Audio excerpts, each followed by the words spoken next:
Okay, so for this video, we are going to discuss October-November 2022 paper 3-1. Question number 1. They want us to sketch this graph, y equals to 2x plus 1. To sketch the graph, basically, we will try to find out the x and y intercept for the original graph first. Okay, so we will start from y equals to 2x plus 1 without the modular sign. If you let x equals to 0, your y equals to 1. And also, if you let your y equals to 0 and your x will be equals to negative half. To sketch the graph, you can draw a linear line or linear graph by using this x and y intercept first. Okay, so I'm having 0, 1. So maybe 0, 1 is this one. 0, 1. So let's say this is 1. And then negative half and 0. So negative half maybe is here. Alright, so the equation, the linear equation definitely will pass through these 2 points.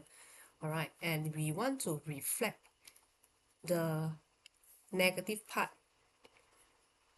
go up, become positive. So if I start to sketch the original graph, basically my original graph will look something like this. Pass through the x and y coordinate, pass through the x and y intercept. And by right, the original graph without the modular sign should be going down. Okay, and because of I put the modular sign here, therefore for this particular part below the x-axis, where it belongs to negative value and I want to reflect it up, become positive. Therefore, at this particular point, negative half, I need to reflect my graph up, and the graph with modular sign will look something like this. And basically, this is our graph of y equals to modulus 2x plus 1. Okay, so part A, this is how we sketch it. And then we can go to part number B. For part number B, they want us to solve this inequality. Alright, so before you solve the inequality, the first step we are going to do is to find the critical value. And for me, when I try to find out the critical value, I will change the inequality become equal sign first. And then for the 2x plus 1, for this 2x plus 1, basically you need to know that it can be written as two non-modulus form function, where the first one will be y equals to 2x plus 1, and also another one will be y equals to negative 2x plus 1 for any modulus function. Alright, so to find the critical value, I also make the equation 3x plus y equals to 2x plus 1. Another critical value will be 3x plus 5 equals to negative 2x plus 1. And I try to solve these two equations to get the critical value, which is the value of x. Alright, so if I get this one and try to solve it, I will have x equals to negative 4. And then if I try to solve this this equation, I will have 5x equals to negative 6, where x will be equals to negative 6 over 5. These two will be my critical value. Okay, so these two will be my critical value. And then to get the answer for the inequality, when I'm having the inequality with modular sign, especially when there's one side without modular sign but with the variable x, the other side with modular sign with the variable x inside, basically I need to double check which part of the x I will want to accept the answer and fulfill the inequality. Okay, but of course there are many ways to solve it. So the way that I'm going to check and use is this one. I used my critical value here and I try to draw a number line. So I'm having negative 4 and also negative 6 over 5. And I try to separate it into 3 different parts. Then I try to check which part will fulfill the inequality correctly. Okay, and this is how I check it. Okay, so for this particular part here, when x is smaller than negative 4, I can substitute in any value that is smaller than negative 4. As an example, I substitute negative 5. And I try to substitute the x equals to negative 5 into the inequality here. So negative 5 times 3, you have negative 15, plus 5, you have negative 10. And then you put a smaller sign. Substitute negative 5 here, you have negative 10 plus 1, which is negative 9. And when we put the modulus sign, the negative 9 will become positive 9. So this is my right hand side. And I have a look for this inequality. And we found that this is true. And that means I want to accept the answer for this part. Alright, then we go to the second part here. So I want to choose a value that is between negative 4 until negative 6 over 5. Maybe I can choose the value of negative 2, let's say. And I substitute it into both sides of my inequality. So negative 2 become times 3 become negative 6. So you're having negative 1 here. And then for the right hand side, eventually you have a 3. So if you have a look for this inequality, that when you substitute the negative 2 into the inequality, you realize that hey, this inequality is also correct, where I also want to accept the answer from this part. And when you come to this side, okay, for the part where x should be greater than negative 6 over 5, you can choose any value that is more than negative 6 over 5. So maybe I can choose x equals to 0. Again, substitute it into the inequality here, and eventually the inequality that I get will be 5 smaller than 1. And very obvious, you will see that this inequality basically is not a correct inequality, which means that I don't want to accept the answer from this part. So if you try to observe what we get from the answer here, basically you will see that the correct part will be this side. That means that the answer that I want to accept is x smaller than negative 6 over 5.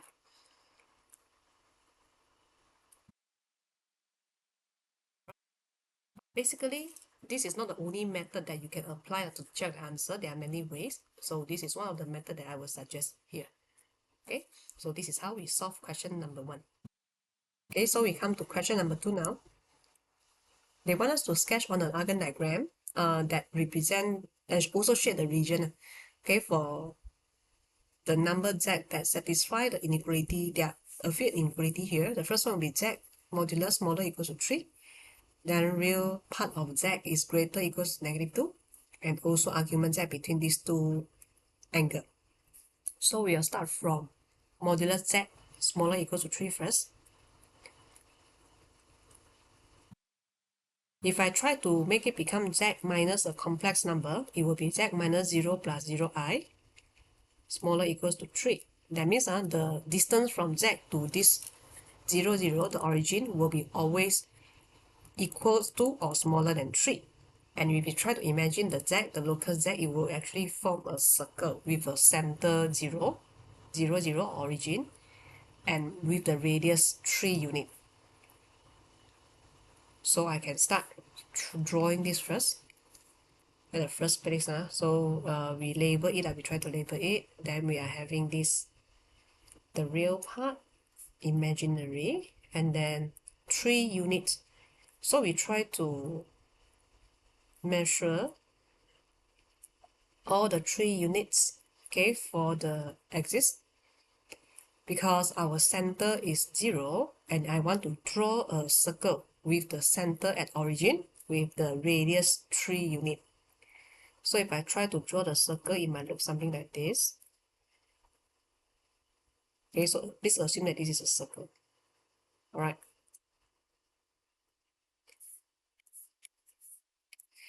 Okay, then what's next? So this is actually our circle at the first locus, all right? But when we are looking for smaller equals to 3, right? If it is on the line, on the circle line, that means this is equals to 3. And when they mention that smaller equals to 3, basically the first inequality denotes all the area in the circle. Okay, then now we proceed to the second inequality where the real part of z is greater equals to negative 2. So what's the need for real part of z? Re means real part of z. Okay, we should know that z equals to x plus y. I like where z is a complex number. Alright, and then the real part will be this part. This is the real part of z, correct or not? And this is actually the imaginary part of z. So the real part of z means x. if you try to replace real part of z become the x, then means that you're having x greater equals to -2. So this is my second inequality. How can I sketch the area for x greater equals to -2? So on the line, you try to label a -2 here, okay? And then we will have a vertical line. And this vertical line basically means x equals to -2.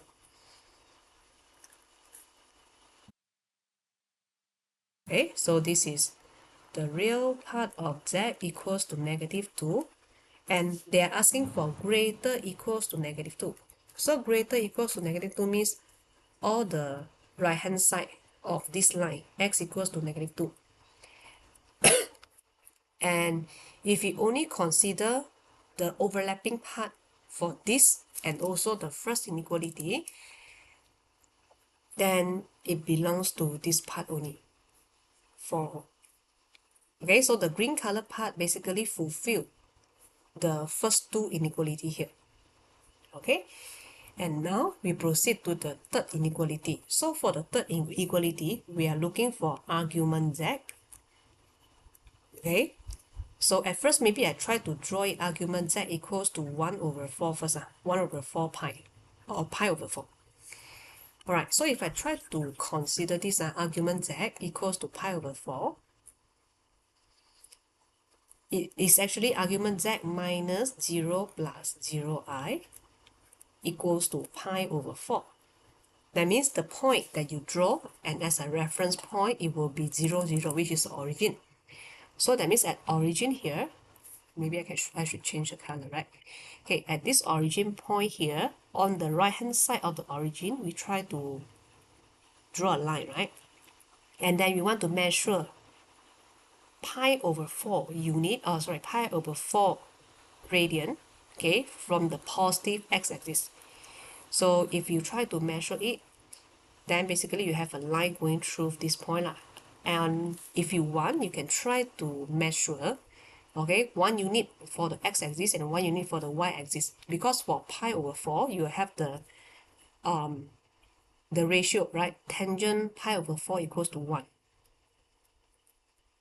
Okay, so if you want, you can actually try to use the point, okay, where maybe this is a 1 if you want to denote it, maybe you can say this is a 1, and then for this point also it is a 1, should be something like this. Okay, so this is the line where argument z is equals to pi over 4. And how about the argument z for pi? So argument z for pi, that means you measure 180 degree. Okay, so it will be this horizontal line here. So this two black color line basically means that the argument z is the argument z for this part is between pi over 4 and also the pi. And now if I want to shade the area, okay, that fulfill the first two inequality and also bring in the third inequality, then basically it will be this purple color part. Okay, so now if I want to shade the final answer for all the inequality, right? So basically what I have should be something like this. Oops, sorry. Okay, so I try to combine everything. Okay, so just now you can see very clearly that our shaded area for this part that fulfill all the three inequality basically should be this one.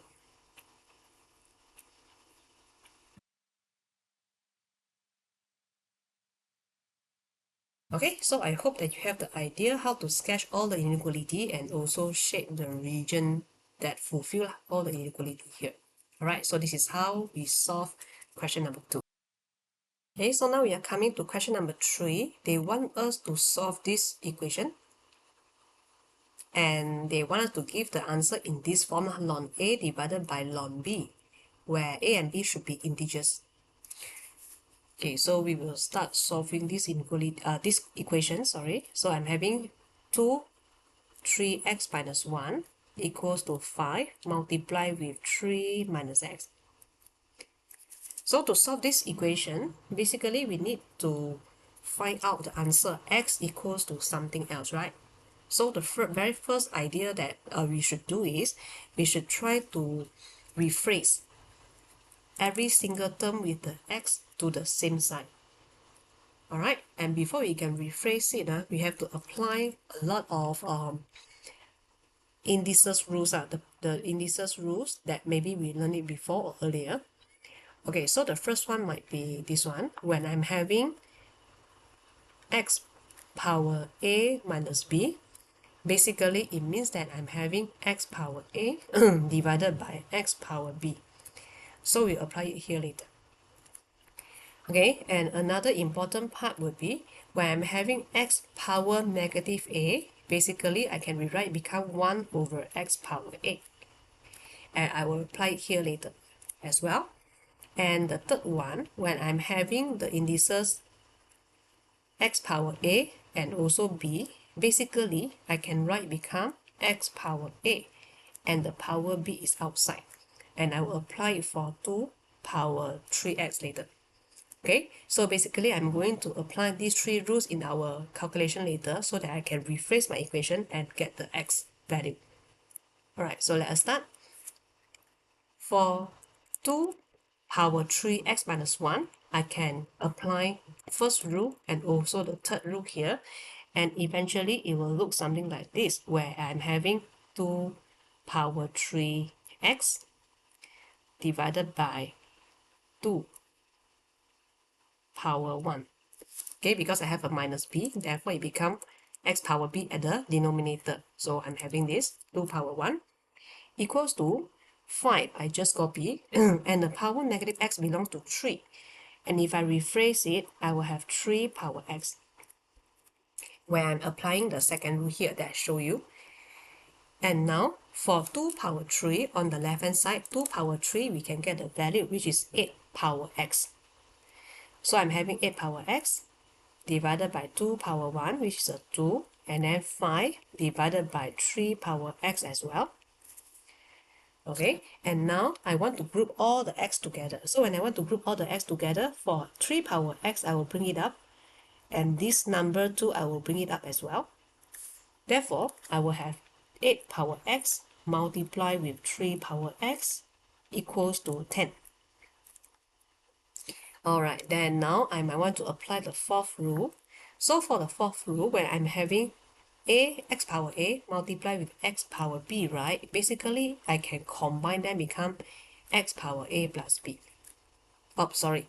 So it is not suitable to use here. I will want to use another rule, because this one I'm having the same power x, but the number of the base is different. Okay, so maybe I have to apply another rule where I'm having a power x multiplied with b power x. Basically, you can multiply the a and b together, okay, with the power x outside. Alright, when you're having the same power of x, so this is what you can do. And I want to apply it to my left hand side here. 8 power x and also 3 power x are having the same value of the same power of x, right? So I can multiply 8 and 3 together, become 24. So 8 times 3 is 24, and I'm having the x, and it is equal to 10. So to bring the x down, become a number, and to solve it, basically I can take log or ln both sides. And from the answer provided here, they want us to take ln both sides. So if I take ln both sides, I will have ln 24x equals to ln 10. And now I want to apply the property of ln, where if I'm having ln a power b, I can actually rewrite it become by pulling the b in front, and then I can write it become b ln a.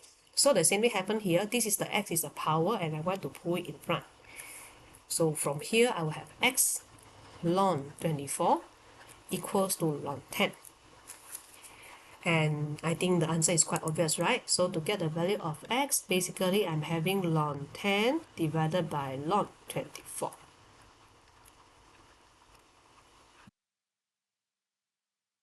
And this is the pattern that they want us to put as a final answer. Alright, so this is how we actually solve question number 3. Now, we are going to solve question number 4. They want us to solve this equation, tangent x plus 45 degree equals to 2 cotangent x, and then the range for x should be brought from 0 until 180 degree. Okay, so to solve this equation, basically, we have to see how can we expand all the terms in the equation. I'm having tangent x plus 45, where it is actually a compound angle formula for tangent. And this is the formula that we should use. Tangent A plus B equals to tangent A plus tangent B, 1 minus tangent A tangent B. So for our question here, the x will be the A and then the 45 will be the B. This particular formula can be taken out from, is provided in the formula booklet. So if you have a look for the formula booklet, basically it will be on page number 3 and it is here. Alright, so you can see the double angle formula provided. Okay, so you come back to the question, and then what we have here is x is the A and also 45 is the B. And I will want to expand it by using this double angle formula. Okay, and then for the right hand side, cotangent, I will want to change it become tangent as well, so that later I can actually combine them with the equation, with the terms up on the left hand side. Alright, so let us start. I'm having tangent A plus B, right? So I'm having tangent A, which is tangent x, plus tangent B, which is tangent 45 degree, divided by 1 minus tangent A, which is tangent x, and then tangent B, which is tangent 45. And it is equals to 2 cotangent x. Cotangent x basically is 1 over tangent, right? So I can write 2 over tangent x. So that's the first step. Second step, when we look for the value of tangent 45, if you try to press calculator, you will get the value which is equals to 1. So if I further simplify this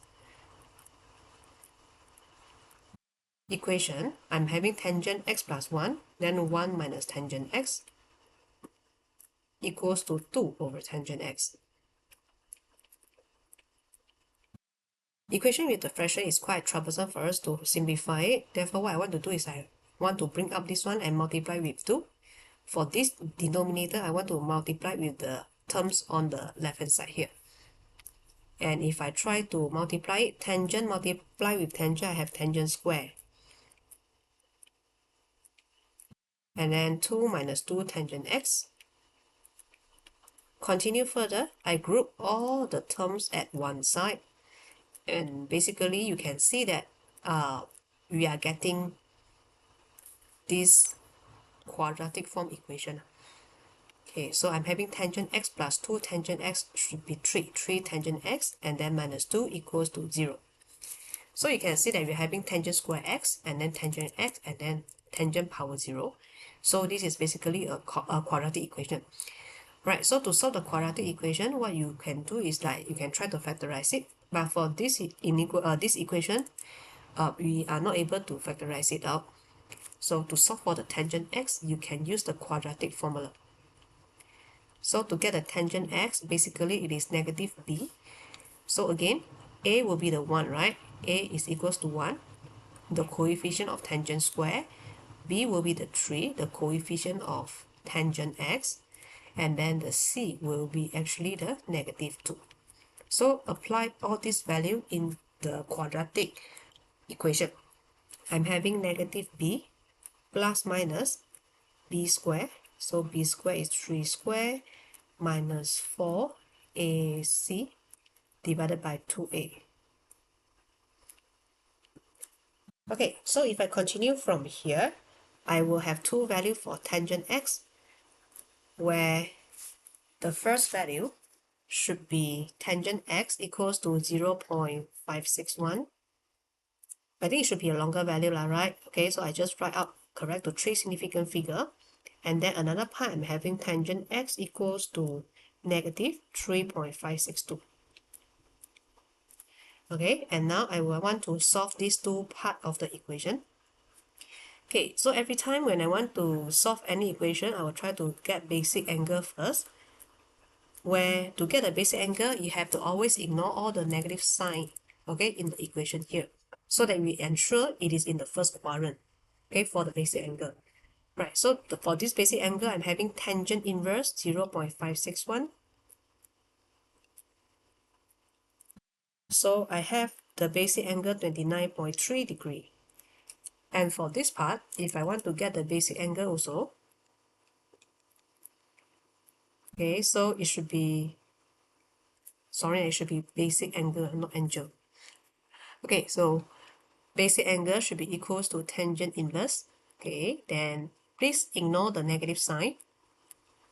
I will just press it as 3.562, and the basic angle for this part should be 74.3.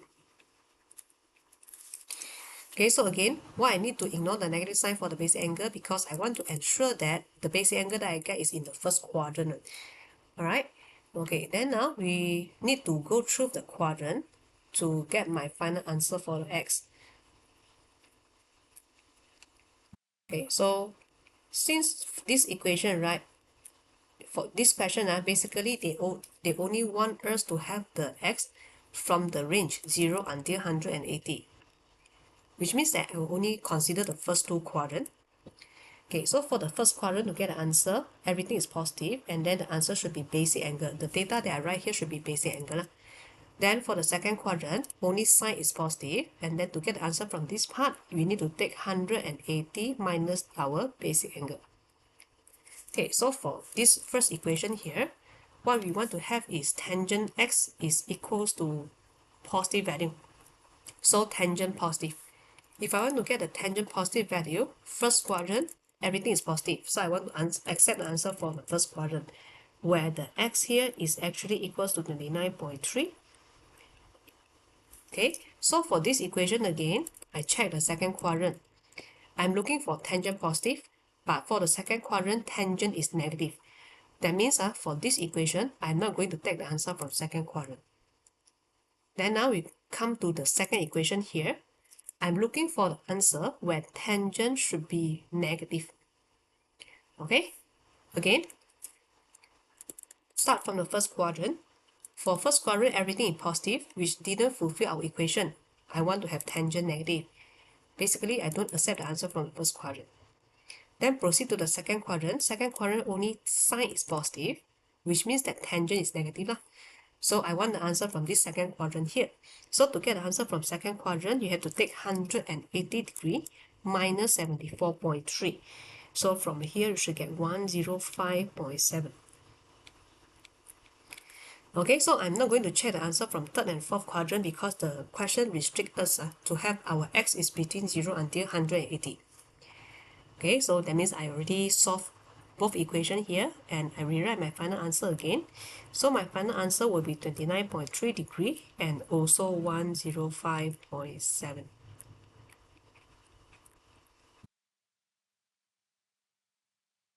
Okay, so this is basically how we solve the question number 4. And then just a reminder, when you are writing out your answer in degree, please make sure that it is correct to one decimal place. We come to question number 5. It is given the complex number u and w, and they are written in the exponential form. Okay, so this is the exponential form for u, complex number, and also this is the exponential form for the complex number w. They want us to find u squared over w by giving the answer in the form of exponential form as well. And then they want us to have the exact value for the r and also theta. Okay, so first of all, what we need to know is when we are having a complex number in the exponential form, basically we need to know that it is in this pattern generally r e power I theta, where the value of r here is actually the modulus of z, or the complex number z, and then the theta here basically is the argument of z. This is the knowledge that we need to know earlier. Okay, and then to find out the the modulus and also the argument for a certain complex number, and we have some other formula or maybe some other knowledge that we can use also. So as an example, if let's say I'm having z1 divided by z2, which is a new complex number, And if I want to find out the modulus for this new complex number, generally we can write it as modulus Z1 divided by modulus Z2. And also for the argument, if I'm looking for the argument of this complex number Z1 divided by Z2, and I should have argument Z1 minus argument Z2 for divide case. Okay, so another example is if let's say I'm having a complex number Z and I want to find out the modulus for a complex number Z squared. If I want to find out the modulus of the complex number Z squared, right? You can actually try to find out the modulus of Z first, and after that you square it. Then for the argument part, if let's say you want to find out the argument for Z squared, basically what you can do is like you can have Z squared means Z multiplied with Z. So you're having argument Z plus argument Z. And from here you can further simplify it become 2 argument Z. Okay, so these are all the knowledge that we need to apply, okay, to get the answer for U squared over W. Okay, so let us start. For the complex number U equals to 2 plus E pi over 4I. Okay, so I know that the modulus of U basically is a 2 and the argument of U is actually pi over 4. For the W as well, when I'm having the modulus for W, it should be equals to 3. And then the argument of W should be equals to pi over 3. So this is all the information that I can get from this complex number given in the question. Okay, and then now to get the U square over W, I can apply the knowledge that I showed here, the formula that I showed here. So as an example, if I want to have the modulus of U square divided by W, I can separate it, become the modulus of U and then you square it divided by the modulus of W. So the modulus of U is 2, right? So 2 square, you get a 4 divided by W. So W modulus is 3. Therefore, the modulus of U square over W basically should be 4 over 3. And we get this result because of the knowledge here, like the formula here. Okay, and then now I want to get the argument. So argument of U square over W can be written as argument of U square minus argument of W. And because of U square, I can further simplify become 2 argument of U minus argument of W. So what is my argument of U here? We know that it should be pi over 4. And then the argument of W should be pi over 3. So if I try to simplify all the details here, I will get pi over 6 as the argument of this U square over W complex number. Okay, and they want us to write our answer in the exponential form as well, REI theta. So you should know that this is basically the R for U square over W, and this is actually the theta for the U square over W.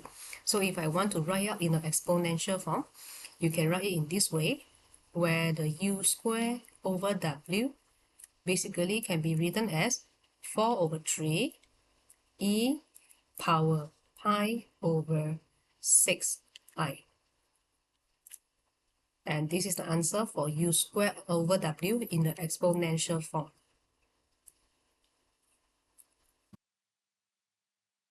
Right?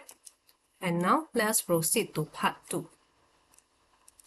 For part B, they want us to state the least positive integer n such that the imaginary number of W power n is equals to 0 and the real part of W power n is greater than 0. So this is given 1 mark. Alright, so now to get the W power n, W is a complex number, right? Okay, so it is known that W given in the question, it should be 3 and then E power pi over 3I.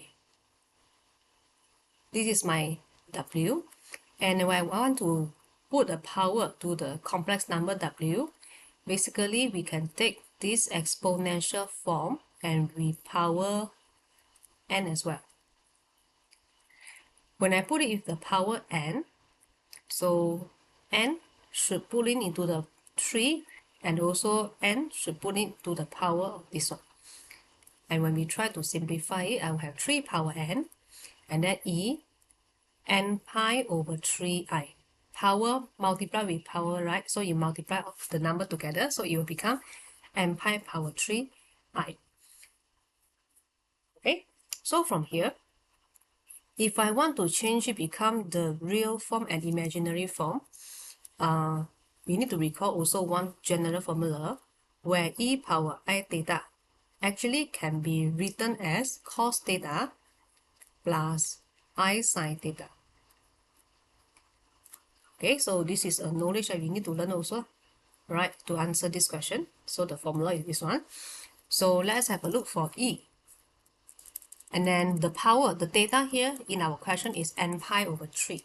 So if I try to write it out in a cos and sine form, then I will have cos n pi over 3 plus I sine n pi over 3. And if I multiply the 3 power n in to the both term in the bracket,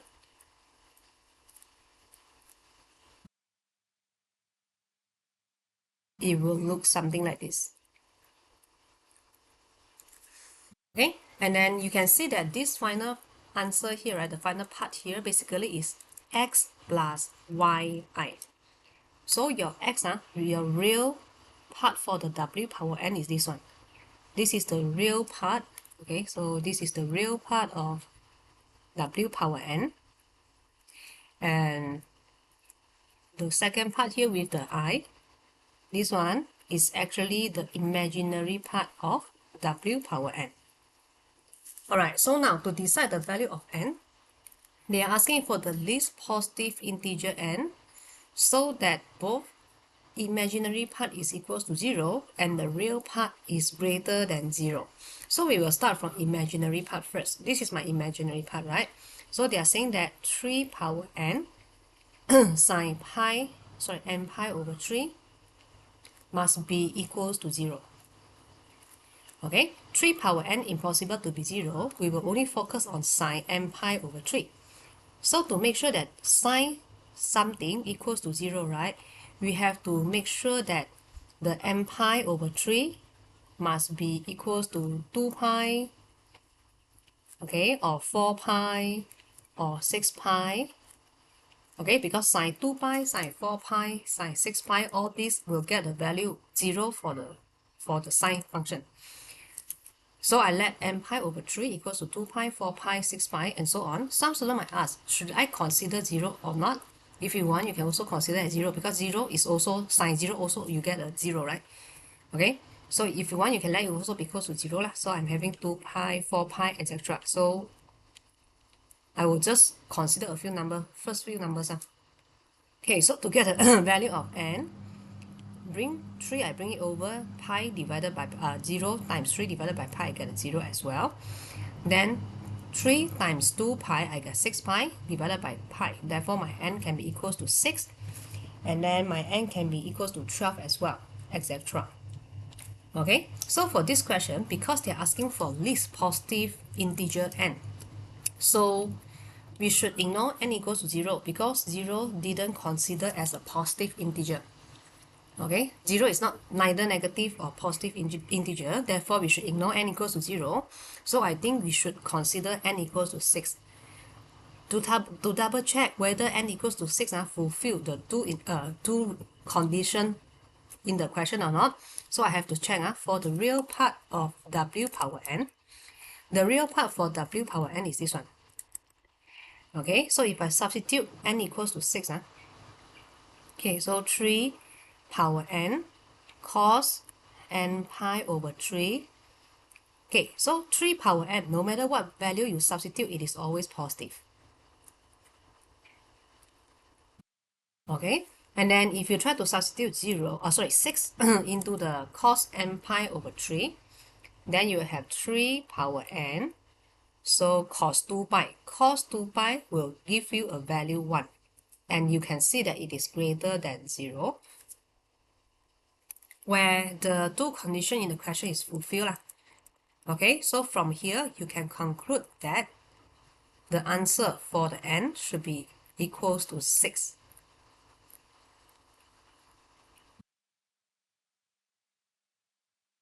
Okay, so basically this is how we decide the answer. N equals to 6. Alright, so only 1 mark is given, therefore you can actually try to analyze all this by yourself, okay, without showing it in the solution. Okay, so the answer should be N equals to 6. So this is how we answer question 5. Okay, so we come to question number 6. They want us to prove the identity for this whole thing. Okay, and then you can see that we are having cos 4 theta and cos 2 theta, and we want to expand it become cos theta power 4. Okay, so for this question, basically I need to apply the double angle formula for cos. Okay, so the original formula for cos, there are a few. Alright, so the first one will be cos square theta minus sine square theta. We also have 2 cos square theta minus 1. We also have 1 minus 2 sine square theta.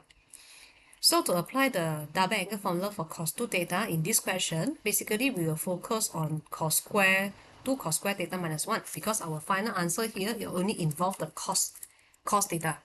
Right, so I want to avoid everything with the sine theta here, okay, to save my solution steps. Right. Okay, so first I will write it out. Cos 2 theta equals to 2 cos square theta minus 1. This formula basically is provided in the formula booklet. Okay, so you can have a look from the formula booklet.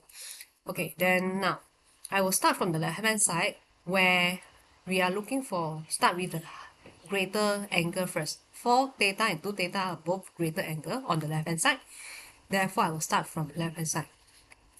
Okay, so for the left hand side, I'm having cos 4 theta plus 4 cos 2 theta plus 3. Okay, so for 4 cos 2 theta, I want to use this formula to expand it become cos theta squared. And for this part, when I'm having cos 4 theta, basically we have to modify this original double angle formula so that I can change the cos 2 theta become cos 4 theta here. Okay, so 2 theta become 4 theta, and then we copy the pattern of the equation, and this theta here I will change it become 2 theta then minus 1. So you can see that the pattern generally are still the same, just that we modify the angle, okay, to from 2 theta to 4 theta, and from the theta to 2 theta. Alright, okay, so for this cos 4 theta, I want to apply this formula. So I will have 2 cos square 2 theta minus 1 plus 4 cos 2 theta, copy the 4 cos 2 theta, I replace it by using this black color formula. So I'm having 2 cos square theta minus 1 as well, and then plus 3. Okay, so if I try to simplify everything, right, so 2 is a constant I just copy. Cos square 2 theta can be written as cos 2 theta square minus 1 plus 3. Okay, I simplify, I will get positive 2 lah. Then for the 4 here, if I multiply inside into the bracket, alright, so I'm having 4 times 2 is the 8 cos square theta minus 4 minus 1 plus 3. So minus 4 minus 1 plus 3, you will get negative 2. Okay, and then if I try to observe my solution again, okay, I already have cos theta square in my solution, but for this part I still have a cos 2 theta in the solution. So for this cos 2 theta, I want to further expand it, alright, into cos theta. Therefore, I will apply the black color formula into this particular part again, where cos 2 theta is 2 cos square theta minus 1. And then I square it. Then expand the bracket. 4 cos power 4 theta minus 4 cos square theta, then plus 1. Okay, so multiply in the 2 into the bracket.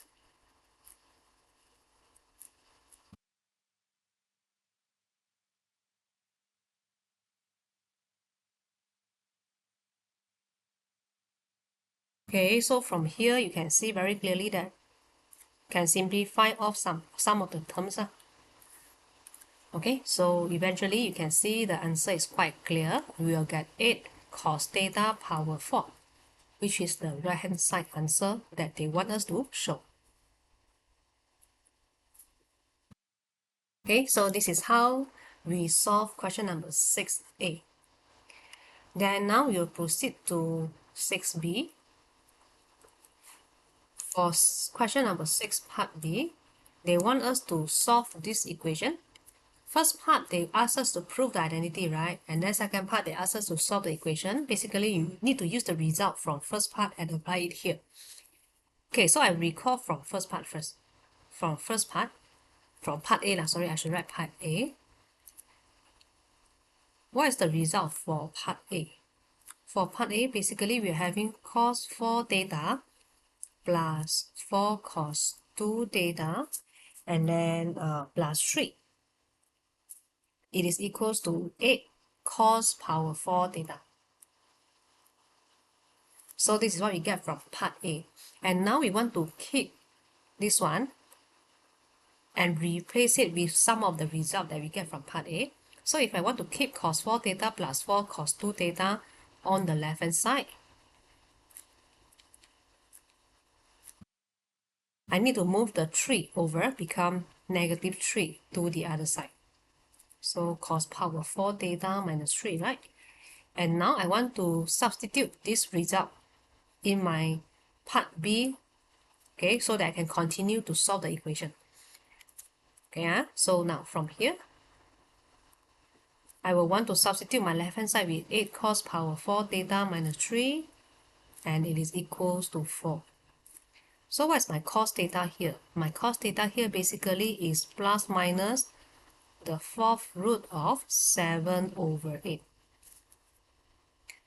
Okay, so you have to consider a plus and minus sign when you want to take the even number of n root, right? So it is one of the form. Take the root of 4. So you have to consider both plus and minus sign. So to get the answer for the theta, basically we need to find out basic angle first. So basic angle will be cos inverse. Try to press the answer for 7 over 8, then power 1 over 4. I will get a very long decimal number for this one. And my basic angle is actually 14.7 degree. Okay, and then now I want to try to get the answer for the theta that I want to accept. Okay, so to get the answer for theta, we need to go through the quadrants basically. And then let us come back to the question again. They're asking the theta from 0 until 180. So we only consider the first two quadrants here. So the first quadrant, everything is positive. The answer is basic angle. Second quadrant is sine positive, and then the answer is 180 minus basic angle. Okay, so now we want to look for the answer where cos is positive and also negative lah. Both also can. So in the first quadrant, cos is positive. That means I want the answer from this part. So to get the answer from this quadrant, we just need to put in the basic angle, 14.7. And then if we proceed to the second quadrant, sine positive, and we are looking for answer which is cos negative as well. So that means cos negative answer, cos negative in the second quadrant, right? We want to accept the answer from this part as well. So I'm going to take 180 minus the basic angle.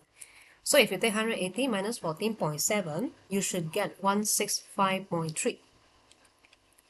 And we'll stop here because the question requests from 0 until 180 only, the first two quadrants, right? So therefore, for this particular question, we are having two answers here from first and second quadrant, where it is 14.7 and also 165.3. So we come to question number 7. We are given a curve, right? The equation of the curve, y equals to x over cos square x. And then at the point where x equals to a, the tangent to the curve has gradient equals to 12. Right, so we are looking at the tangent of the curve. Basically, we should try to link it with dy dx. Right, so the dy dx is actually the gradient of tangent. Right, so they want us to show that the a is equals to this function. Okay, so before we get the answer, first of all, of course, we need to apply differentiation first. So I'm having y equals to x and then cos square x.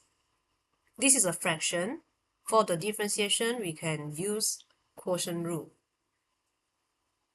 where my dy dx will look like this. Okay, sorry, wait, let us try to differentiate it. Okay, for the quotient rule, right, for the bottom part, I need to square it. So I'm having cos square x and then square. Then first, you copy the bottom, differentiate the top, differentiate x, you get a 1. Then minus, now you copy the top, differentiate the bottom. When you want to differentiate cos x square, right? So basically, you need to put the power in front, where you will have 2, and then copy the cos x, power minus 1 become power 1, and you need to further simplify or further differentiate the cos x in the bracket, and differentiate cos x will have negative sign. Okay, and if we try to simplify this fraction, okay, I will have cos square x plus 2x sine x and cos x. And this is my dy dx after I apply the differentiation. Okay, and it is given that when x equals to a, the dy dx is actually having the value 12. That means if I substitute dy dx equals to 12, okay, at the point where my x is equals to a. So if I substitute cos square a equals to 2a sine a cos a divided by cos power 4a. And now I will want to try and rephrase my answer, become this method. Alright? Okay, so basically what can we do is we can try to simplify something first. Okay, if I have a look for this diagram, this step, right? The numerator, we can factorize out the cos a, where I will have cos a plus 2a sine a divided by cos power 4a. Okay, so I can simplify the cos a with the cos here, left only cos power 3. So I will bring up the cos power 3a and also bring down the 12.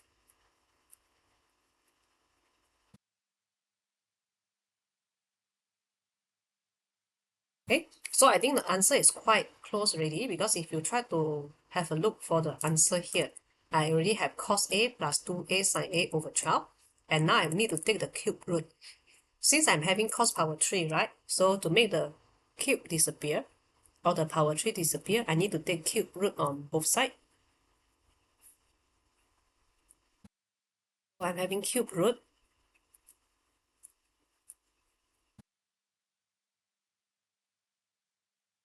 And after that, of course, I will need to bring the cos over. It will become cos inverse, and then the cube root of this whole thing, right?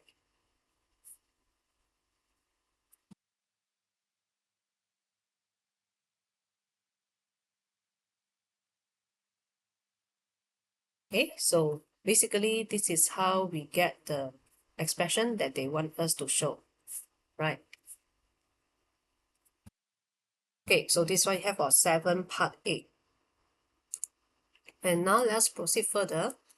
They want us to verify by calculation that A lies between 0.9 and also 1.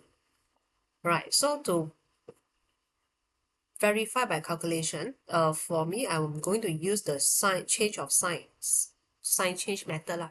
So to get the sign change method from the original equation that I get here, I will bring everything to one side and make it as a function. Alright, so I will refer to this formula here to prove and calculate by using the sign change method, which means that I will let FA equals to A minus, I try to bring all the things over to the left hand side, and I'm having this equation cos A plus 2A sine A, then divided by 12. Okay, and then to verify by calculation, I will substitute in 0.9 into my function here. Okay, so by pressing the calculator, substitute the 0.9, the value that I get basically will be negative 0.0846. And if I try to substitute the value of 1, that means substitute all the A here as 1, and then press calculator, you should get 0.0358. So you can see that sign change happened between the value of the function f0.9 and also f01. So this actually means that the root lies between these two values 0.9 and 1. Alright, so we can make a simple conclusion here where the sign change can be seen.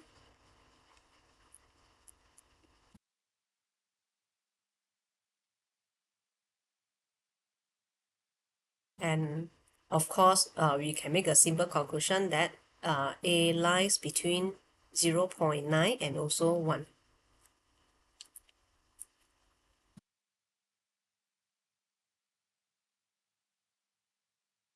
Alright, so just a small reminder when we are pressing the calculator for this question, because it involves the trigo, the inverse trigo, alright, and also or trigo function. So basically when you are pressing the calculator, please ensure that your calculator is in a radian mode, okay, so that you can get the answer that we want, right? So for this question, part E, this is how we solve it, okay? Then now we can proceed to part number C. Okay, so for part number C, they want us to use the iteration formula based on the equation in part A to determine the correct A correct to 2 decimal places, give the result of the iteration to 4 decimal places. Alright, so for this question, we want to use back the iteration formula in part A. The iterative formula, right? So for iterative formula, it is very obvious already. A equals to cos inverse cube root of cos A plus 2A sine A divided by 12. Okay, so we can use any first value that we like, okay, because the initial value is not given here. So the starting value that we want to use, basically you can decide any value that you want. So usually for me, I will try to decide it from the value here. Okay, I'm having 0.9 and also 1.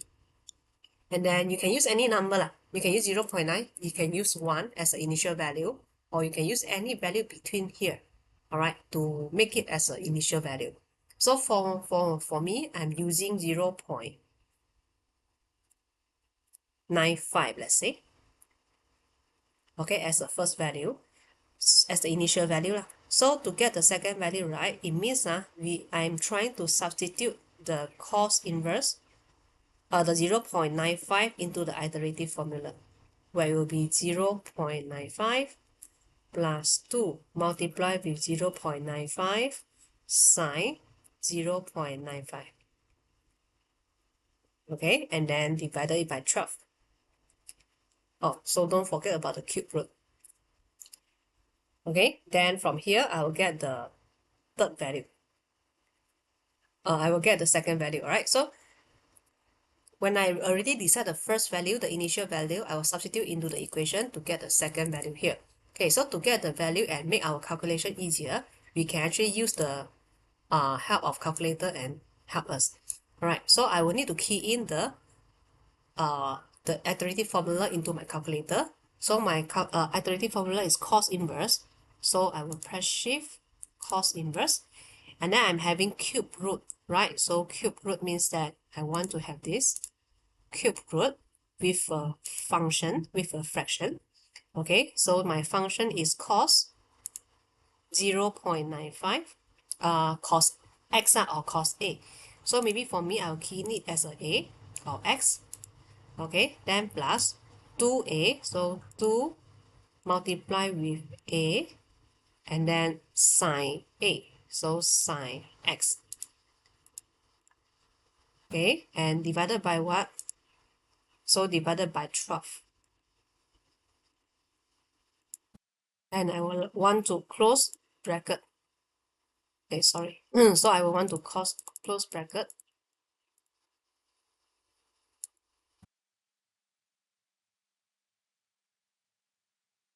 Okay, then I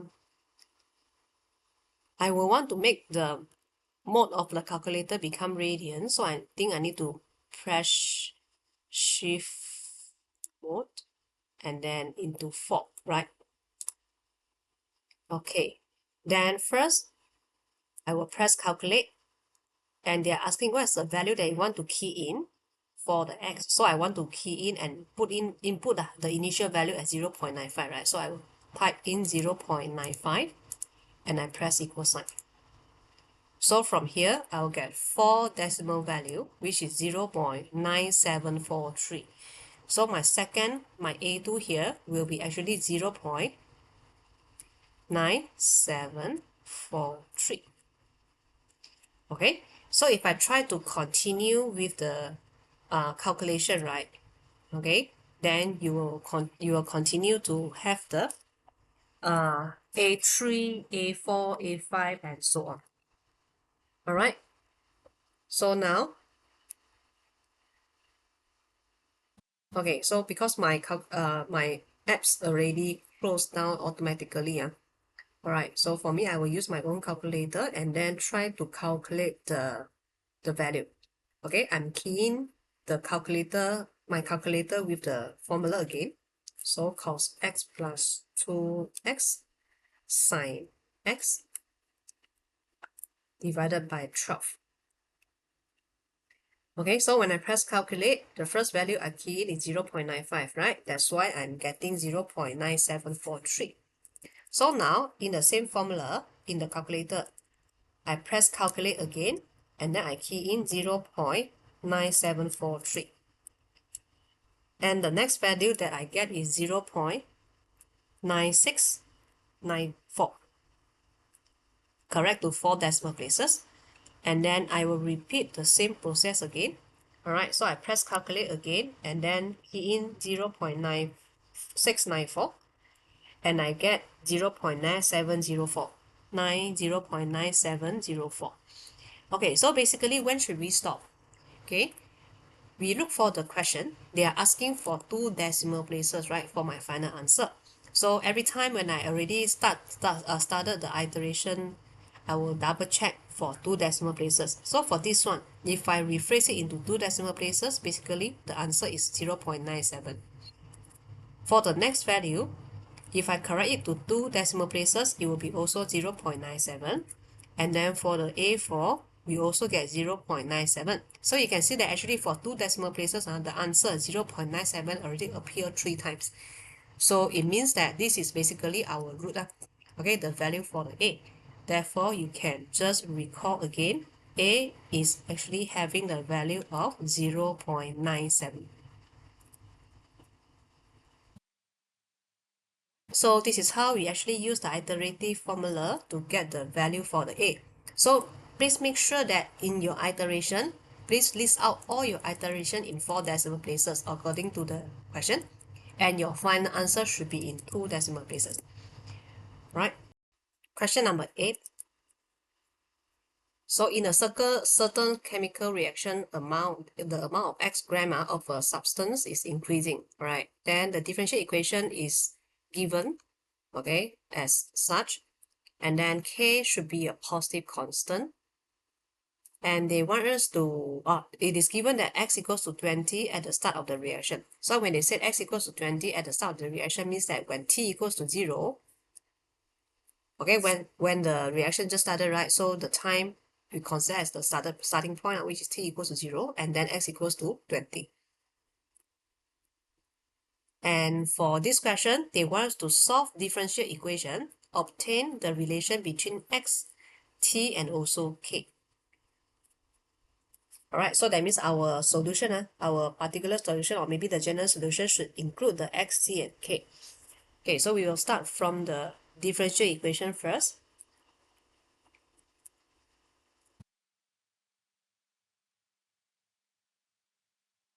Okay, so for the first step, what we need to do is we need to separate the variable first, where all the x I want to group them at one side, and then all the t at the other side. Okay, so I'm having KE negative 0.1 t dt. And after you separate the x and t to both different sides already, then we start to put the integration sign. Alright, so we can start integrating the equation. So integrate 1 over x, I will have ln x. Integrate the terms on the right hand side. K is a constant, so I just copy it. Integrate e power negative 0.1 t, I will hit e negative 0.1 t, then divided by the differentiation of the power, I'll get negative 0.1. And after that, I'm having a constant term plus c at the back. Okay, so rephrase everything nicely. I will have negative 10k e power negative 0.1 t plus c. Okay, so in the question, they request us to have the answer with a relation between x, t, and k, right? So that means for our solution here, we need to find out the value for c. So how can we find the value for c? We are going to use the initial value given in the question earlier. Okay, when x is equals to 0, sorry, when t is equals to 0, t equals to 0, we are having the value of x is equals to 20. And this gives us the solution, become ln 20 equals to negative 10k. E power 0 is a 1, alright, then plus c. And therefore, our c is actually equals to ln 20 plus 10k. Okay, so I will want to rewrite our solution here. So to rewrite the solution, my answer will look something like this. Ln x equals to negative 10k e power negative 0.1 t plus ln 20 plus 10k. Okay, so basically you can keep your answer in this form. Okay, so you can see that our answer is in terms of x, k, and also t.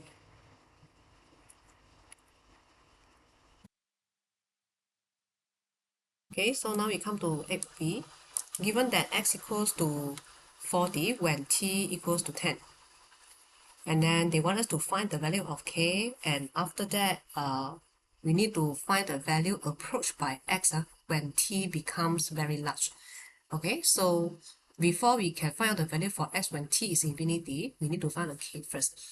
So we have to use back the answer that we get in first part, where I'm having ln x is equals to negative 10k and then e power negative 0.1 t plus ln 20 and then plus 10k. And I want to substitute x equals to 40, t equals to 10 into my solution on top. And I will have ln 40 equals to 10k e power negative 1 plus ln 20 plus 10k. Okay, I will want to group all the term with ln to the same side, and therefore I'm having ln 40 minus ln 20. Ln 40 minus ln 20 can be written as ln 40 over 20. And then for this part, basically if I try to factorize out the 10k, I will have 1 minus 1 over e power 1. Alright? And then from here, basically we can get the value for k lah. Alright, so if I try to move all the 10 and also 1 minus 1 over e to this side and try to simplify it, basically you have a very long value for k, which is 0.109654264. Okay, and then of course our answer for k should be in three significant figure, where I will correct it to 0.110, and this is the answer for three significant figure for the value of k. So we settle the first part to find the value of k, and now we want to find the value approached by x when t becomes large. Alright, so maybe from here I will want to rewrite my equation again in the full answer. Maybe I will say it is in the full answer. Okay, what do we have here is this one. From this part, okay, I'm having ln x equals to ln 20, I just copy as ln 20. Then for the 10k here, I will want to factorize it out, where it will become 10 times k. So k is 0.110. Then multiply with 1 minus e power negative 0.1 t. Okay, and then I rephrase it into this pattern so that it is easier for us to make the calculation later. And now they are saying that the t becomes large. So when the t becomes large, it means that when I'm having t going to be infinity, right? What will happen to my equation? So if t going to be infinity, my equation will look something like this. Okay, so 1 minus, when I'm having e power negative t, the graph basically will look something like this. Okay, so the graph will basically look something like this. Alright, so this is basically e negative 0.1 t. Okay, and you realize that when t going to be infinity, right? Okay, so the graph here become getting closer and closer to the x-axis, where we will assume that e negative 0.1 infinity, it should be getting closer to 0, the value 0. Alright, so I will write 0 here. Okay, so from here, if you want to get the value of x, you try to simplify all the value on the right hand side, bring the ln over, become e power 4.092274968. And if we further simplify it into three significant figure, the value that we get should be 59.9 for the value of x. So that means when the time is getting longer, right, the maximum amount of the x that can be formed is actually 59.9 grams. Okay, so this is how we actually solve question number 8. Okay, so now we come to question number 9. Okay, so this diagram basically shows part of the curve for this equation. And then the minimum point is m. So you can see that the minimum point is m. So when we talk about minimum point, okay, the keyword is minimum. Basically, we need to link it with dy dx, and we will let the dy dx equals to 0. If I let dy dx equals to 0, and I can solve for the x, and that will be the x coordinate for the stationary point. Okay, so first they want us to find the exact coordinate of m. So highlight the word exact, means our final answer should be in the surd form, or maybe the pi form, or e form. Okay, so since m is a minimum point, therefore we have to start with the differentiation. So I'm having y equals to this. This is the first part of the bracket, multiply with the second part of the function, which is e power negative 1 over 3x. Okay, so from here you can see that this is actually a product of two functions, right? Product of two functions. So 3 minus x multiplied with e. Therefore, to get the differentiation, you can apply the product rule. So to apply the product rule, you can copy the first bracket. First bracket to me, I think is 3 minus x. Then the second bracket is e power negative 1 over 3x, right? So the product rule is copy the first bracket where I'm having 3 minus x, differentiate the second bracket. Differentiate e power negative 1 over 3x, you have the original term. and then you need to differentiate the power itself. When you differentiate negative 1 over 3x, then you will get 1 negative 1 over 3. And you multiply your differentiation term with negative 1 over 3. So this is copy the first bracket, differentiate the second, and now we do it the other way around, where we differentiate the first bracket, differentiate 3 you get a 0, differentiate negative x you get negative 1. Then copy the second bracket. Okay, so if I try to rewrite it in a better way, basically we will see something like this. I try to multiply the negative 1 over 3 inside this particular bracket here, then I will have x over 3, then minus 1.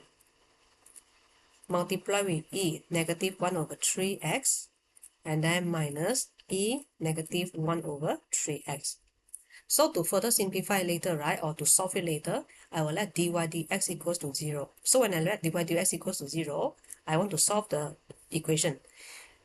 And to solve the equation, I realize that there are the similar term here where I can factorize out the e negative 1 over 3x. And then I will have x over 3 minus 1, then minus 1. And basically, from here, you can see that we are having two parts of the function. First part is e negative 1 over 3x, and the second part is x over 3 minus 2. And since dy dx equals to 0, I want to try and solve for the coordinate for x, which is the coordinate for the stationary point.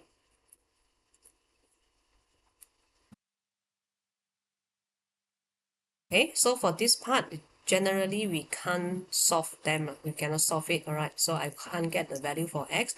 And for this particular part, we'll get the value of 6 for the x very easily. Okay, so once you get the value for 6 already, of course, I want to know the coordinate for y. To get the y, substitute your answer into the equation of y. Alright, so I'm having 3 minus 6. And then e power negative 6 over 3. And if we further simplify it, generally we are having negative 3 over e squared, e power 2. Okay, so I will want to keep my y coordinate in this pattern because they are saying, asking us to find out the exact coordinate of m. Therefore, the coordinate for m basically is 6 and then negative 3 over e power 2. Right, so this is how we solve question number 9a. And now let's proceed to 9b. Okay, so for 9b, they want us to find the area of the shaded region. So talking about area, you need integration. Okay, bounded by the curve and the axis, giving your answer in terms of E as well. Alright, so your final answer should be in terms of E lah. Okay, so let's have a look. Before we can set up the question, let's have a look here. So for this part, basically, the area is bounded from this line, which is x equals to 0, until this point. So this point basically is a 3. How I know that it is 3? When I let y equals to 0, 3 minus x equals to 0, and x equals to 3. So the x-intercept here will be a 3. When I want to set up the equation to find out the area, it should be 0 until 3. Okay, and then the function fx. So this is the formula, okay, to find the area for this particular shaded region. Alright, so I will go back to part number B. Okay, so for part number B, if I try to find out the area, okay, so basically it should be something like this. Integration from 0 until 3, and then my function y. I'm having 3 minus x, and then e power negative 1 over 3x. Okay, then dx. If you try to observe this function, basically it is a product of two different type of function, right? Okay, so the 3 minus x here, we will categorize it under algebra. And then for the e here, we will categorize it under the exponential function. Alright, and then when we try to apply the integration on the product of two functions, generally we have to use integration by part. Okay, so for integration by part, we are using this rule, right? The higher the function belongs to the higher group, that means it will become the u, and the function belongs to the lower group, it will become the dv. Okay, and then for integration by part, the general formula, integration by part, okay, the general formula will be u dv equals to uv minus v du. Okay, so the question here, you can see that u and dv, right? So u should be the higher group in our rules here, and then the dv should be the lower group. Okay, so since I'm having algebra is higher than the exponential, all right, so I will let u equals to 3 minus x, and then I will let dv equals to the remaining term, which is e negative 1 over 3x dx. And I want to put the integration sign, and here is a value 1. Okay, so for this part, when I'm having u equals to 3 minus x, I differentiate it, become du dx, which is equals to negative 1, and du can be written as negative dx. So we're done for this part. For the second function here, okay, integrate 1, I get a v. Integrate e power negative 1 over 3x, generally I'll have negative 3e negative 1 over 3x. Okay, so maybe you need to try to revise again how to integrate the e power negative 1 over 3x here. Okay, so once I get the u, du, and v already, then I can start applying the integration by part formula. Okay, so for integration by part formula, according to what we see here, I need to take u multiply with v. So the u here is 3 minus x. So I will put in 3 minus x. Multiply with the v. This is the v. So I'm having negative 3 e negative 1 over 3x. And I want to put in the limit 3 and 0. Then minus v du. So when we go to minus v du, what we need to do is like, we keep the limit. V is this one, right? So I'm having negative 3e negative 1 over 3x. And then du, what is du? Du is negative dx. So I put a negative dx at the end here. Okay, and now we should try to simplify this part. When I substitute 3 into the equation here, 3 minus 3, I get a 0. So the whole term will be a 0. If I substitute 0 into this equation, okay, this phrase, 3 minus 0, I get a 3. And then substitute 0 here, I will have negative 3 e power 1. E power 0. So e power 0 basically, sorry, substitute 0 inside, right? Basically, I'm having e power 0. Okay, then for the term at the back, I try to simplify everything. I will have negative 3, and I take out the constant negative 3. Now I want to integrate e negative 1 over 3x. Okay, for this particular part, if I try to simplify everything, I will have a 9. Negative 3, I try to copy. Now I integrate this part for the integration. When I integrate, I will have e negative 1 over 3x. I write it as x over 3. Then divided by the differentiation of the power. Differentiate the power, you have negative 1 over 3. And you want to substitute the value 3 and 0 inside. Okay, so again, further simplify it. When I substitute the 3 inside this equation, I'm having e negative 1. If I substitute 0, I'm having e power 0. Okay, so again, try to further simplify again. I'm having 1 over e power 1 minus 1. Multiply in the 9. Okay, so if I try to multiply in the 9 here, and also this one, then I realize that 9 and minus 9 can be cancelled off with each other. Therefore, my final answer for the shaded area should be 9 over e power 1. Okay, so to find out this area bounded by the curve, For this question, we are applying integration by part. Question number 10, we want to express fx in partial fraction. Okay, so first of all, maybe we have to check the degree of the numerator and denominator first. The degree for numerator is actually equals to 2. And then for the degree of the denominator, basically I'm having x multiplied with x squared. So when x multiplied with x squared, you are having x power 3. So the degree of the denominator is 3. Okay, so from here, you can see that it is actually a proper fraction.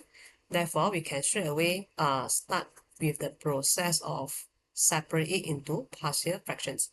Okay, so I'm having this original function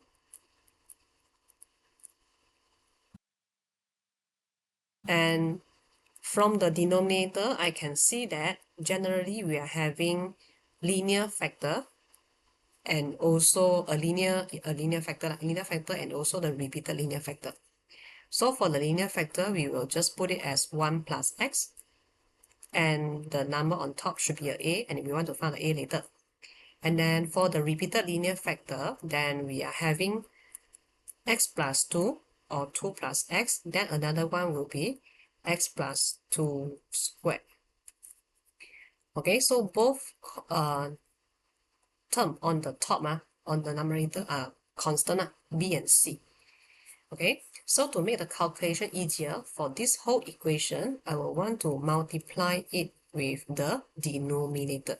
Multiply with the denominator of the original function where 1 plus x, 2 plus x squared.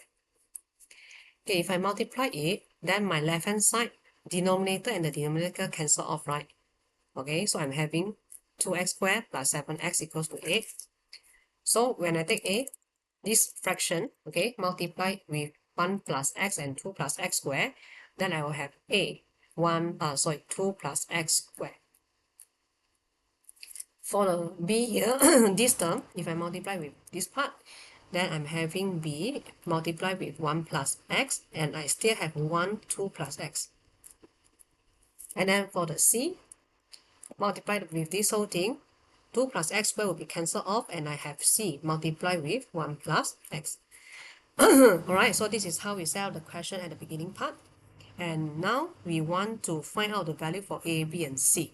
Okay, so first of all, I will look at this first bracket here, 1 plus x, and I will want to make this bracket become 0. So 1 plus x equals to 0, therefore I will let x equals to negative 1. If I let x equals to negative 1, substitute negative 1 into every single x in the equation here. So for this part, I will have 3. Okay, then substitute negative 1 here, I will get 0. This whole part becomes 0. Substitute negative 1 here also, this whole part will become 0. Therefore, I'm having 2 minus 1, which is a 1. 1 squared is still a 1. Then you have an a. So very easily, you can get a value for a, which is equals to 3. Okay, so once I use the bracket for 1 plus x already, then maybe for the second bracket, we can refer is 2 plus x. So now we want to make this bracket become 0. So to make this bracket become 0, I need to let x equals to negative 2. When I let x equals to negative 2, substitute x equals to negative 2 into the whole equation also. So for this part, basically, left hand side I have 2. Okay, I have a 2. And then 2 minus 2 becomes 0. 2 minus 2 becomes 0. And 1 minus 2 becomes negative 1. So I'm having negative c on this part. Therefore, c is equals to negative 2. After I use all the bracket already, to find out the value for b, I'll let x equals to any number that I haven't used before. So I will let x equals to 0. Substitute 0 into the equation. I will have 8 on the left. 2 squared. 2 plus 0 is a 2. So 2 squared is a 4. 4 times 8, you get 12. So 4 times 3, you get 12. And then when I have x equals to 0, 1 times 2 times b. So I'm having 2b. X equals to 0 here, I'm having 1c. So 1c means that I'm having negative 2. And if I try to simplify this equation, I will get b equals to the value of negative 1. Okay, so after I get the value for a, b, and c already, then I will rewrite my final answer again. Okay, so my final answer might look something like this, where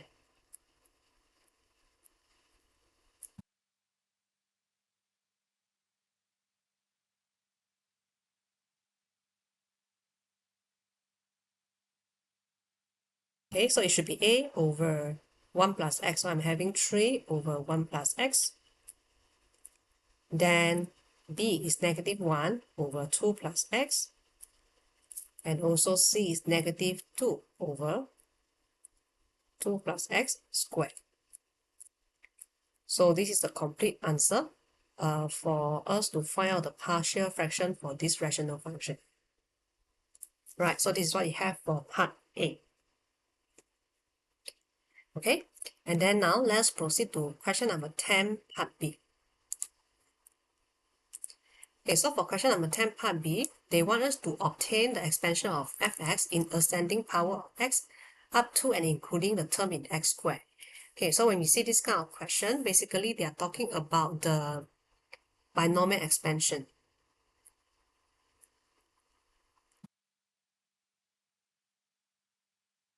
Okay, so for the binomial expansion, of course, we'll have the formula to apply.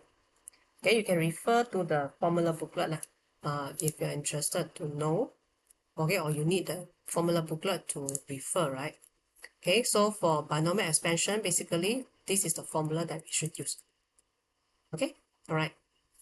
Okay, so if you look at the formula here, basically our first term must start with 1. Okay, then only we can apply this particular formula. So now we go back to the question. Okay, so before I use the binomial expansion, right? Okay, what we need to do is like we have to rewrite our fraction again. So from part number A, my partial fraction is 3 over 1 plus x minus 1 over 2 plus x and also negative 2 over 2 plus x squared. Okay, so to apply the binomial expansion, I need to bring all the denominator up, become a bracket with a negative power. So I'm having 1 plus x power negative 1. Then 2 plus x power negative 1. Then 2 plus x power negative 2. Okay, so for the very first step here, we want to take out and make all the first term in the bracket become a 1. So if I take out the 2, I will have 2 power negative 1, which is half. And then it will become 1 plus x over 2, then power negative 1. The same thing happened for this part. Originally, I'm having negative 2, right? If I want to take out the 2 with a power negative 2, that means I'm having 2 over 4. After you take out the 2, I'm having 1 plus x over 2 power negative 2. Okay, so for these three brackets here, we are having all the first term is equals to 1. Therefore, we can start to apply the binomial expansion formula that is provided in the formula booklet, which is this one.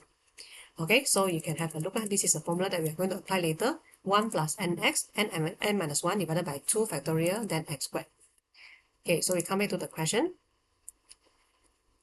So let us start now. Okay, so for the very first part, I want to expand, okay? 3 is a constant, I just copy.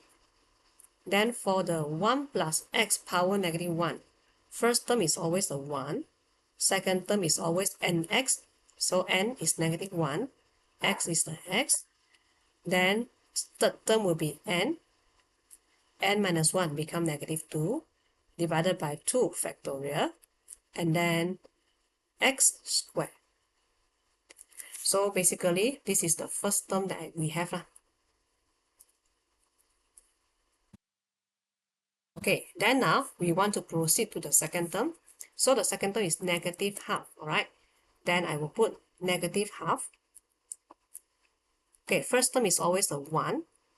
Second term is always nx, so the n is negative 1. X is x over 2. Then plus n minus 1 become negative 2 divided by 2 factorial. And then I'm having x over 2 squared.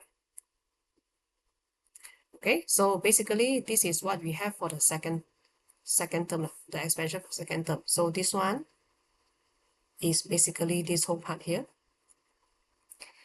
Okay, and then continue to the third one. 2 over 4, I get half, so I simplify it first. Okay, then again, this one, n is negative 2. X is x over 2. So first term is a 1. Second term is n, x. So it will be x over 2. Then the third term will be n. N minus 1 become negative 3 divided by 2 factorial. And then x power squared.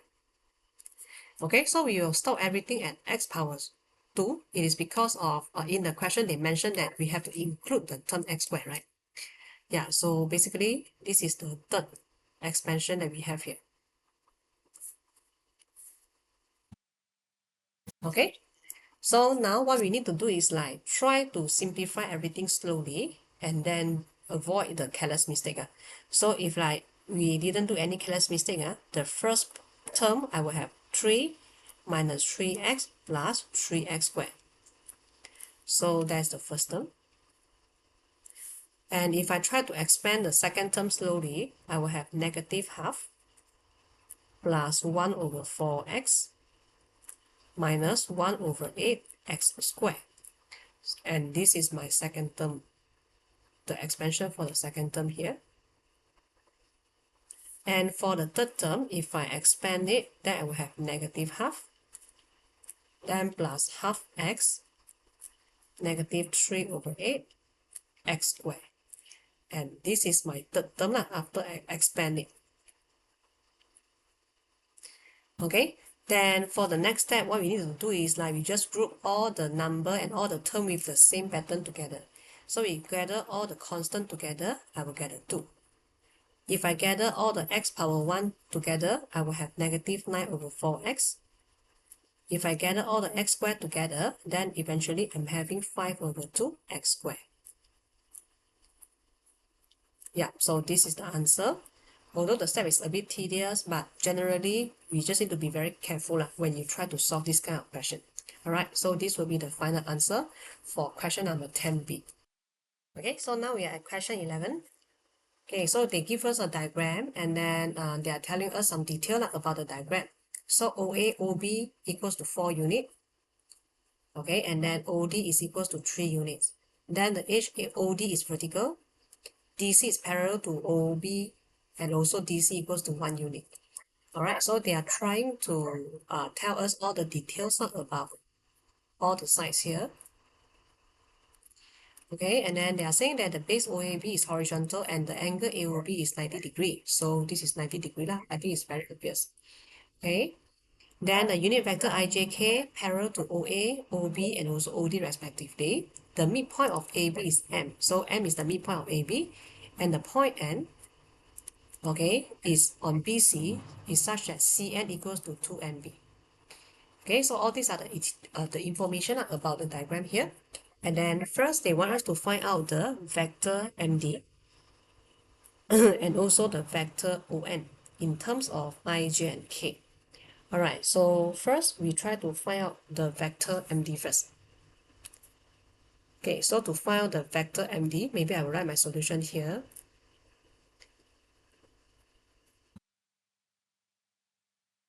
Okay, so for the vector MD, I can write as, there are many solutions. It's like you can write as MB plus BD or MA plus AD. Alright, because from M, you can go to A or B. Okay, so maybe for me, I'm using the B. So let's say I'm having MB plus BD.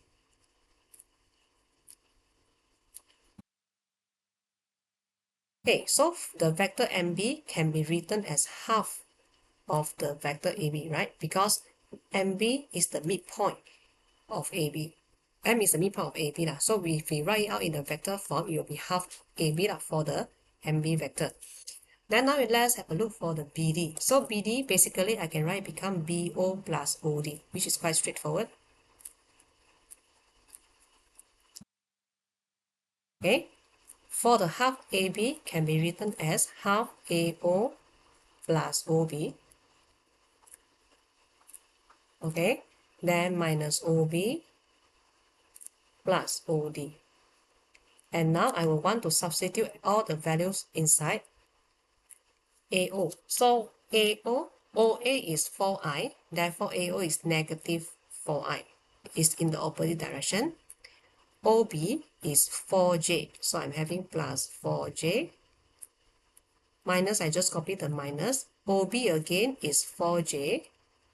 And then for OD is heading up, which is 3k.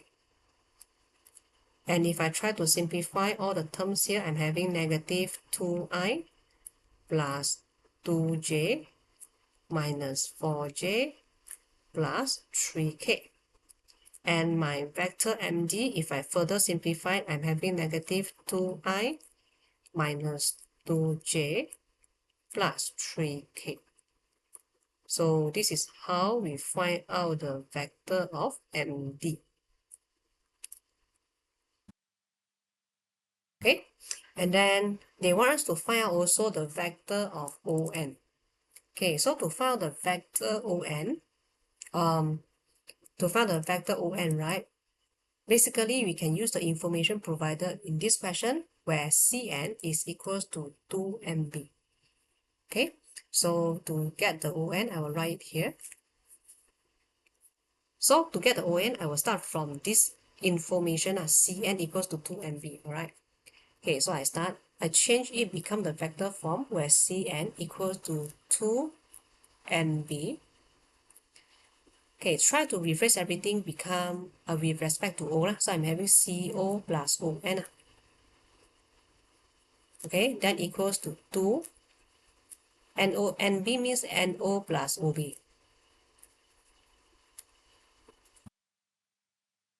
Okay, so if I try to change everything, I'm having negative OC plus ON equals to negative 2 ON plus 2 OB. Okay, if I try to group all the N together, I'm having 3 ON here equals to 2 OB plus OC.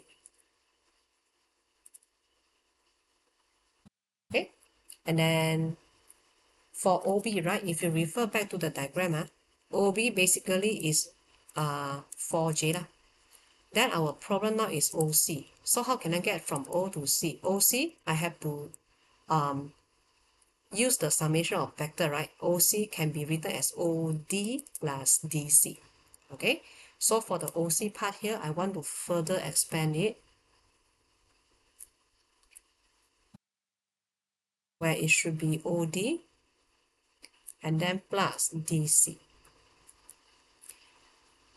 Okay, so what is the direction for OB? OB is basically 4J, right? Okay, so I'm having 4J. OD, so OD is going up, which is in K direction, so I'm having 3K. And then for DC, OD plus DC, yeah. So for DC, okay, it is in the same direction as OB, so it is in J direction. And the length is actually 1 unit, therefore I'm having plus J. And if I try to simplify the term here, okay, so I'm having 4 times 2 is the 8. 8 plus 1, I get 9. So I'm having 9J plus 3K. And don't forget, this is actually 3ON. Okay, so to get the vector of ON, it will be actually 3J plus 1K.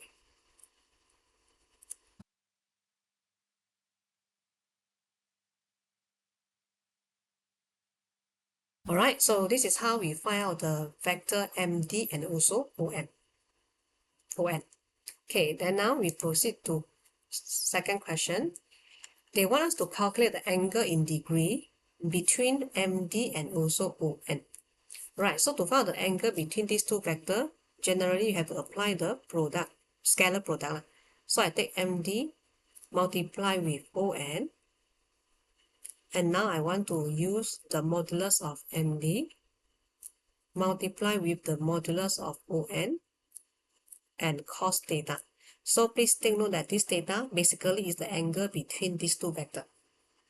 Okay, so for MD, I'm having negative 2i, negative 2j, and then 3k, right? So I will put it in the column vector form, negative 2, negative 2, and 3. Multiply with on, it is 3j plus k. So I'm having 0, 3, and 1. To find out the modulus of MD, it will look something like this. Negative 2 square plus negative 2 square plus 3 square. Same thing happened for the modulus of on. And I'm having cos theta. So to find the dot product, I take negative 2 multiply with 0, I get a 0. Negative 2 multiply with 3, I get negative 6. 3 multiply with 1, I will get 3. When I simplify all the terms here, I'm having square root 17 multiply with square root 10 and then cos theta. Okay, so to get the theta, basically I need to move everything over. So I'm having cos inverse negative 3 divided by square root 17 and also square root 10.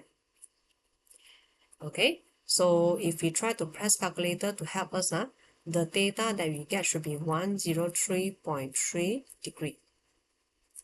And this is basically the angle between these two vectors. Okay, so this is how we solve part B. Alright. Okay, then now we proceed to the next part, part number C. They want us to show the length of perpendicular from M to ON. The answer is square root 22 over 5. Okay, in general, what they want us to find is this one. If let's say I'm having ON and I'm having M here, basically they want us to find out the perpendicular distance from N, the M here, to the ON. So to make my calculation easier, I will label the foot of perpendicular as F. Okay? Alright, so now, before we can find out the perpendicular distance for the M to the line ON, okay, there are a few things that we need to know first. We need to know the position vector, okay, for all the points here. Okay, alright, so I already have the ON, the position vector for N is ON, alright, which is 0, 3, 1. I need to have the position vector of M. Okay, so I need to find out first, how can I find out the position vector of M? Okay, so to find out the OM, maybe you have to refer back to the diagram again. Okay, so to get OM, basically you can go from O to A, and then from A to M, right? Okay, so that's what we have for OM. Okay, so I go back to our question now. OM can be written as OA plus AM.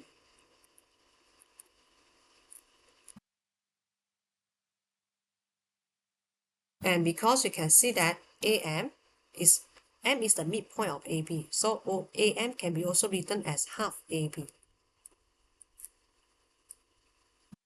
Okay, so if we try to further simplify from here, we can get the position vector of the M.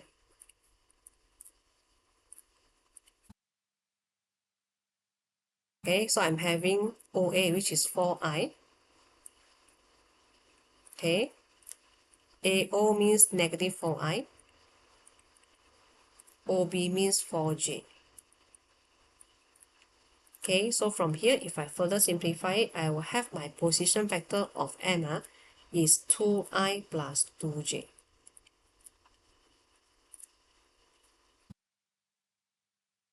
Okay, so this is the position vector for the M. Okay, so to get the perpendicular distance from M to the line ON, I need the vector equation for the line ON. Okay, so how to find the vector equation for the line ON? So it will be R equals to A plus TP. A will be the passing point, P will be the direction. Okay, so for the line ON, right, you can see that O is a passing point, N is also a passing point. So to make our equation easier, then I will use the 0, 0, 0, the origin as a passing point. So I'm having 0, 0, 0 plus dp. So the p is the direction of the line. Direction of the line is basically the direction of ON. So if let's say I put in the direction of ON, I will have 0, 3, 1. Okay, so we need all this information before we can start. Right. Okay, so let's start now. If I want to find the perpendicular distance from the M to the line, right, I need to know what's the vector MF first. Okay, so first of all, I will want to write out the position vector for OF, for F, which is OF. Okay, so since F lies on the line ON, right, basically OF can be written as the vector equation, okay, of the ON, but you just change the T becomes another letter. So maybe you're having 3 lambda and then lambda. So this is the first step. Second step, I want to find out MF, because eventually I need to know the vector of MF so that I can get the length, right, by finding out the modulus. Okay, so to get the MF is MO plus OF. What is MO? OM is this one, so MO will be opposite sign, -2, -2, 0. This is MF, MO, then plus OF.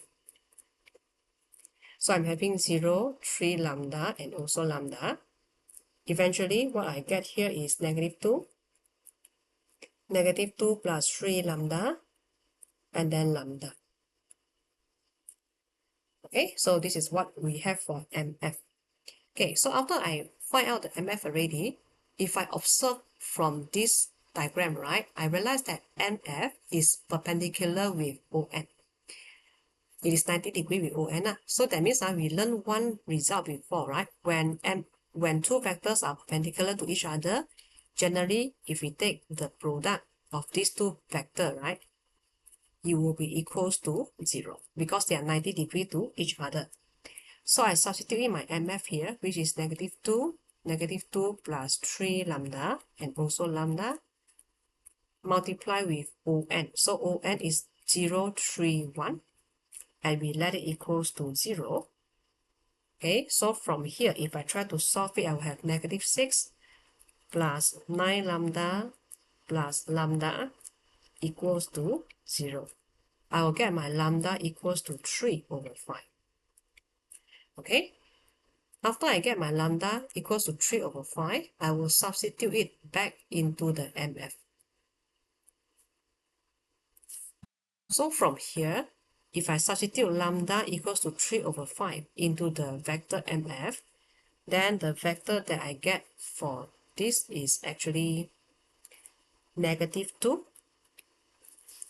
Okay, then -2 plus 3 lambda 3 times 3 over 5, and I'm having -1 over 5.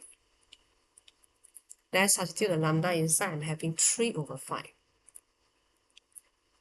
Okay, since I get the vector MF already, so to find out the length for MF, basically I just need to find out the modulus, right, for the MF. So the perpendicular distance, or we will call it as the shortest distance, okay, perpendicular distance or shortest distance, I can write it like this, perpendicular distance.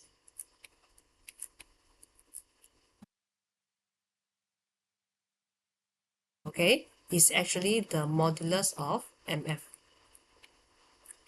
So the modulus of MF basically will be -2 square plus -1 over 5 square, and then plus 3 over 5 squared. Okay, so if we just try to simplify all the square here, we will get the answer that they want us to show, which is square root 22 over 5. Okay, so basically this is how we solve this question 11, and we have ended discuss this paper October-November 2022 paper 3-1. Right, so thank you very much for watching this video.